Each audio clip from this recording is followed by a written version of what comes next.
అవసరమైతే ఈ pump house పెట్టుకుంటాం. ఒకవేళ అవసరమైతే గుడ్ షెడ్ వైపు చిన్న పంప్ హౌస్ కట్టడం. ఇది ముందు ఇది క్లియర్ చేయాలిగా నేను చెప్పింది.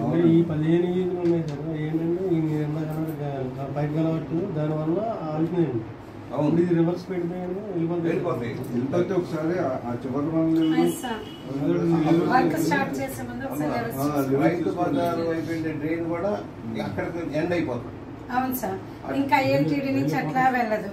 ఆ డ్రైన్ ఆ ఏరియా సరిపోతుంది. అలాగే ఇప్పుడు బాక్స్ కలవట్లు కూడా అవును సార్. బాలాజీపేట మళ్ళీ దుర్గా టెంపుల్ ఉంటుంది కదా సార్, అక్కడికి వెళ్తుంది.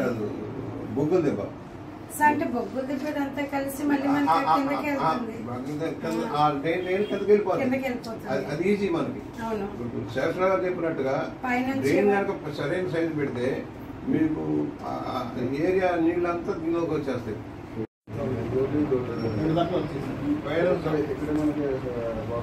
ఇక్కడ కనెక్షన్ అయిపోయినాయి. ఇక్కడ కూడా ఒక చిన్న చిన్న బిట్లు ఉన్నాయి ప్రాబ్లం. మీరు డ్రీమ్ డెకాలో ఏదో ఉంది, ఆ ఏరియాలో కొంచెం ప్రాబ్లం ఉంటుంది. ఇలాగే ఇప్పుడు ఇక్కడికి వచ్చేటప్పుడు ఏమైంది,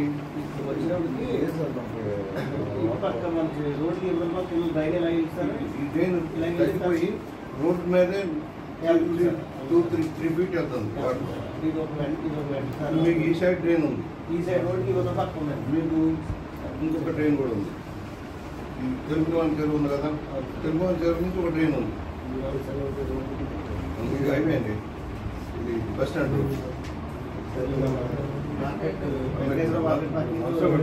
ఇప్పుడు ఇక్కడ ఓవర్ఫ్లో అవుతుంది. ఇక్కడ 2 డ్రైన్లు ఉన్నాయి. ఇక్కడ ఒక డ్రైన్ ఉంది మధ్యలో, ఒక కల్వర్ట్. ఇక్కడ కల్వర్ట్ ఉంది, ఇక్కడ ఒక కల్వర్ట్ ఉంది, ఇక్కడ ఒక కల్వర్ట్ ఉంది, ఇక్కడ 2 కల్వర్ట్, మొత్తం 4 ఉన్నాయి.